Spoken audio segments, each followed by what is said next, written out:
ಕಳೆದ ವಿಧಾನಸಭಾ ಚುನಾವಣೆ ವೇಳೆ ರಾಜಕೀಯ ನಿವೃತ್ತಿಯನ್ನು ಘೋಷಣೆ ಮಾಡಿದಂಥ ಈಶ್ವರಪ್ಪನವರು ತಮ್ಮ ಪುತ್ರ KE ಕಾಂತೇಶ್ಗೆ ಹಾವೇರಿಯಲ್ಲಿ ಟಿಕೆಟನ್ನು ಕೇಳಿದರು. ಆದರೆ ದಿಢೀರ್ ಬದಲಾವಣೆಯಲ್ಲಿ ಹಾವೇರಿ ಟಿಕೆಟ್ ಕಾಂತೇಶ್ ಅವರ ಕೈ ತಪ್ಪಿರುವಂಥದ್ದು. ಈ ಹಿನ್ನೆಲೆಯಲ್ಲಿ ಮಾಜಿ DCM ಈಶ್ವರಪ್ಪನವರು ಒಂದಷ್ಟು ಗರಂ ಆಗಿದ್ದಾರೆ. ಪ್ರಮುಖವಾಗಿ ತಮ್ಮ ಪುತ್ರನಿಗೆ ಅನ್ಯಾಯ ಆಗಿದೆ ಅಂತ ಹೇಳಿ ಮಾಜಿ CM ಯಡಿಯೂರಪ್ಪನ ವಿರುದ್ಧ ಅಸಮಾಧಾನ ವ್ಯಕ್ತಪಡಿಸುವ ಕೆಲಸವನ್ನು ಮಾಡ್ತಾ ಇದ್ದಾರೆ. ಸರ್, ನಿಮಗೆ ಈ ಟಿಕೆಟ್ ವಿಚಾರದಲ್ಲಿ ಮತ್ತೆ ಮತ್ತೆ ಅನ್ಯಾಯ ಆಗ್ತಾ ಇದೆ? ನೀವೇ ಹೇಳಿದ್ರೆ ಅನ್ಯಾಯ ಆಗ್ತಿದೆ ಅಂತ. ಅನ್ಯಾಯ ಆಗಿದೆ. ಅನ್ಯಾಯಕ್ಕೆ ಕಾರಣ ಯಡಿಯೂರಪ್ಪನವರು, ಅವ್ರ ಮಗ ರಾಜ್ಯ ಅಧ್ಯಕ್ಷ ವಿಜೇಂದ್ರ, ಅದೆಲ್ಲೂ ಗೊತ್ತಿದೆ. ಹಾಗಾಗಿ ಶಿವಮೊಗ್ಗ ಜನ ಇದರದ್ದು ಏನು ಮಾಡಬೇಕು ಅನ್ನೋದ್ರ ಬಗ್ಗೆ ಇವತ್ತು ನಮ್ಮ ಹಿರಿಯರು, ನಮ್ಮ ಕಾರ್ಯಕರ್ತರು, ಹಿತೈಷಿಗಳು ಎಲ್ಲರೂ ಇವತ್ತು ಒಂದು ಸಭೆ ಕರೆದಿದ್ದಾರೆ. ಆ ಸಭೆಯಲ್ಲಿ ಕೂತು ಏನೇನು ಮಾಡಬೇಕು ಎಲ್ಲ ಚರ್ಚೆ ಮಾಡಿ ತೀರ್ಮಾನ ತಗೋತೀವಿ. ಸರ್, ಪ್ರಮುಖವಾಗಿ ಹಾವೇರಿ ಕ್ಷೇತ್ರದಲ್ಲಿ ಓಡಾಟವನ್ನು ಮಾಡಲಿಕ್ಕೆ ನಾಯಕರುಗಳೇ ಸೂಚನೆ ಕೊಟ್ಟಿದ್ದು, ಆದರೆ ಅವರೇ ಇವತ್ತು ಅವರ ಮಾತುಗಳನ್ನ ಉಳಿಸ್ಕೊಂಡಿಲ್ಲ. ನಾನು ಹೇಳ್ದಲ್ಲಪ್ಪ, ಮೋಸ ಮಾಡೋರು ಅಂತ. ಇದಕ್ಕಿಂತ ಇನ್ಯಾವ ಪದ ಬಳಸಲಿ? ಅಲ್ಲ ಸರ್, ಈಗ ನೀವು ಕೂಡ ಕಳೆದ 2-3 ದಶಕಗಳ ಕಾಲ ಪಕ್ಷವನ್ನು ಸಂಘಟನೆ ಮಾಡಿದಂಥವ್ರು, ರಾಜ್ಯ ನಾಯಕರಾಗಿ ಗುರುತಿಸ್ಕೊಂಡಂಥವ್ರು, ನಿಮ್ಮ ಕಡೆಗಣನೆ ಮಾಡೋ ಕೆಲಸವನ್ನು ಮಾಡ್ತಿದ್ದಾರೆ ಅಂತ ಒಂದು ಕುಟುಂಬ ಈ ಕಡೆಗಣನೆ ಮಾಡ್ತಿದೆಯಾ ಅಂತ? ನಂದೊಂದೇ ಅಲ್ಲರೇ, ಈ ಪಕ್ಷವನ್ನು ಕಟ್ಟಿದಂಥ ಸಾವಿರಾರು ಜನ ರಾಜ್ಯದಲ್ಲಿ ಕಾರ್ಯಕರ್ತರು ಯಡಿಯೂರಪ್ಪನವರ ಒಂದು ನಡವಳಿಕೆ ಬಗ್ಗೆ ಬೇಸರ ಇದೆ. ಅವ್ರ ಮಗ, ಒಬ್ಬ ಮಗ MP, ಇನ್ನೊಬ್ಬ ಮಗ MLA, ಅದೇ ಇನ್ನೊಬ್ಬ ಮಗ ರಾಜ್ಯ ಅಧ್ಯಕ್ಷ. ಇಷ್ಟೆಲ್ಲ ಅವ್ರದ್ದೇ ಕುಟುಂಬದಲ್ಲಿ ಇಟ್ಕೋತಾರೆ, ಬೇರೆ ಯಾರಿಗೂ ಇದು ಮಾಡಲ್ಲ. ಮತ್ತು ಅವ್ರಿಗೆ ಬೇಕಾದಂಥ ಫಾಲೋವರ್ಸ್ಗೆ ಎಲ್ಲ ಬೆಂಬಲ ಕೊಟ್ಕೊಂಬರ್ದಿದ್ದಾರೆ. ಪಕ್ಷದಲ್ಲಿ ಅನೇಕ ವರ್ಷ ಕೆಲಸ ಮಾಡಿರೋ ಏನೂ ಬೆಲೆ ಇಲ್ಲ. ಅವ್ರಿಗೆ ಬೇಕಾದಂಥ ಫಾಲೋವರ್ಸ್ಗೆ ತಕ್ಷಣ ಏನು ಬೇಕಲ್ಲ ವ್ಯವಸ್ಥೆಗಳು ಮಾಡ್ತಾಯಿದ್ದಾರೆ. ಇದು ಭಾಳ ಜನಕ್ಕೆ ನೋವಿದೆ.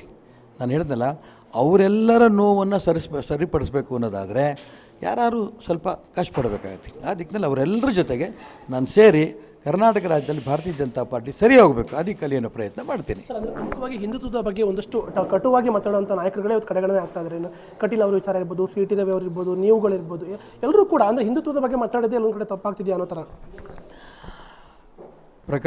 ಪ್ರತಾಪ್ ಸಿಂಹ, ಬಸವರಾಜ್ ಯತ್ನಾಳು, CT ರವಿ, ನಳಿನ್ ಕುಮಾರ್ ಕಟೀಲು, ಸದಾನಂದ ಗೌಡರು, ಇವರೆಲ್ಲರೂ ಕೂಡ ನನಗೆ ಫೋನ್ ಮಾಡ್ತಾಯಿದ್ದಾರೆ. ಈ ರೀತಿ ಅನ್ಯಾಯ ಆಗ್ತಾಯಿದೆ, ಏನು ಮಾಡೋದು ಎಲ್ಲರೂ ಹೊಟ್ಟೆ ಒಳಗಡೆ ನೋವನ್ನು ಅನುಭವಿಸ್ತಾ ಇದ್ದಾರೆ.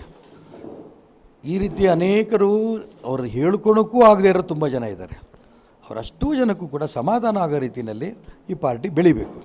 ಆ ದಿಕ್ಕಿನಲ್ಲಿ ಅವರೆಲ್ಲರ ಧ್ವನಿಯಾಗಿ ನಾನು ಮುಂದಿಲ್ತೀನಿ. ಪಕ್ಷಕ್ಕೆ ಕೂಡ ಅನ್ಯಾಯ ಆಗ್ತಿದೆ ಅನ್ನೋ ಮಾತುಗಳನ್ನ ಹೇಳ್ತಾ ಇದ್ದಾರೆ. ನಾನು ಹೇಳ್ದೆ, ಅವ್ರಿಗೂ ವ್ಯಕ್ತಿಗಳಿಗೂ ತೊಂದರೆ ಆಗ್ತಾಯಿದೆ, ಅದರಿಂದ ಪಕ್ಷಕ್ಕೂ ತೊಂದರೆ ಆಗಿದೆ. 66 ಸೀಟಿಗೆ ಬಂದು ಇಳಿದ್ವಿ ನಾವು. ಈ ಲೋಕಸಭಾ ಚುನಾವಣೆಯಲ್ಲಿ 28 ಸ್ಥಾನಕ್ಕೆ ಗೆಲ್ಲಬೇಕು ಅನ್ನೋಂಥ ವಿಶ್ವಾಸ ಇದೆ. ಅದು ಅನೇಕ ಕಡೆ ಗೊಂದಲಗಳಾಗ್ತಾಯಿದೆ. ಗೊಂದಲಗಳಿಗೆ ಆಗೋ ಕಾರಣ ಏನು?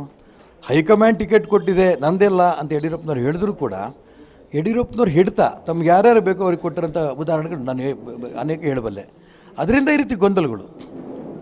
ಕಾರ್ಯಕರ್ತರು, ಜನ ಅಪೇಕ್ಷೆ ಪಡೋಂಥ ಕ್ಯಾಂಡಿಡೇಟ್ಗಳು ಆಗಬೇಕು. ಸ್ವಾಭಾವಿಕವಾಗಿ ಕೇಂದ್ರ ನಾಯಕರ ಜೊತೆಗೆ ಕನ್ಸಲ್ಟ್ ಮಾಡಬೇಕು, ರಾಜ್ಯದ ನಾಯಕರುಗಳಿಗೆ ಕನ್ಸಲ್ಟ್ ಮಾಡಬೇಕು. ನೆನ್ನೆ ಇದ್ದಕ್ಕಿದ್ದಂಗೆ ಎಲ್ಲಪ್ಪ ನನ್ನ ಹತ್ರ ಏನೇ ಇಲ್ಲ ಅಂತ ಹೇಳ್ತಿದ್ದರು. ಜಗದೀಶ್ ಶೆಟ್ಟರ್ ಕರೆಸಿ ಬೆಳಗಾವಿಯಿಂದ ನಿಲ್ಲಿಸ್ತೀನಿ ಅಂತ ಹೇಳ್ತಾ ಇರ್ಬೇಕಾರೆ, ಹಂಗಾರೆ ಇವ್ರಿಗೆ ಅಧಿಕಾರ ಯಾರು ಕೊಟ್ಟರು? ತಮ್ಮ ತೀರ್ಮಾನವೇ ಅಂತಿಮ ಅಂತ ಕೇಂದ್ರದವ್ರು ನಂಬಿರೋಂಥ ಸಂದರ್ಭದಲ್ಲಿ ಅದನ್ನು ಸರಿಯಾಗಿ ಸದುಪಯೋಗ ಮಾಡಿಕೊಂಡಿದ್ರೆ ರಾಜ್ಯದಲ್ಲಿ 28 ಸ್ಥಾನ ಗೆಲ್ಲಂಥ ಅವಕಾಶ ಇತ್ತು. ಈಗ ಎಷ್ಟು 28 ಗೆಲ್ಲಕ್ಕಾಗಲ್ಲ ಅಂತ ನಾನು ಈಗೇನು ಹೇಳಲ್ಲ, ಈಗಲೂ ಗೆಲ್ಬೋದು. ಆದರೆ ಅವ್ರು ನಡ್ಕೊಳ್ತಾರೆ ಅಂತ ರೀತಿ ಬಗ್ಗೆ ಸ್ವಲ್ಪ ನಂಗೆ ಭಯನೂ ಆಗ್ತಾಯಿದೆ. ಪ್ರಮುಖವಾಗಿ ಈಗ ಪಕ್ಷೇತರ ನಿಲ್ಲುವ ಸಂಬಂಧ ಚರ್ಚೆಗಳಾಗ್ತಿದೆ. ಹೈಕಮಾಂಡ್ ನಾಯಕರ ನಿಮ್ಮನ್ನು ಸಂಪರ್ಕ ಮಾಡಿದರೆ ಏನಾಯ್ತು? ಮಾತುಕತೆಗಳಾಯ್ತು? ಹೈಕಮಾಂಡ್ ನಾಯಕರು ಮಾತಾಡಿದ್ದಾರೆ, ಅವ್ರಿಗೇನು ಹೇಳಬೇಕು ಹೇಳಿದ್ದೀನಿ. ಸರ್, ಈಗ ಪ್ರಮುಖವಾಗಿ ಈಗ ಇವತ್ತು ಸಂಜೆ ಮೀಟಿಂಗ್ ಕೂಡ ಇದೆ. ಯಾರೆಲ್ಲ ನಾಯಕರುಗಳು ಬರ್ತಾ ಇದ್ದಾರೆ? ನಾಯಕರುಗಳಿಗೆ ಯಾರು ನಾವು ಕರೆದೇ ಇಲ್ಲ.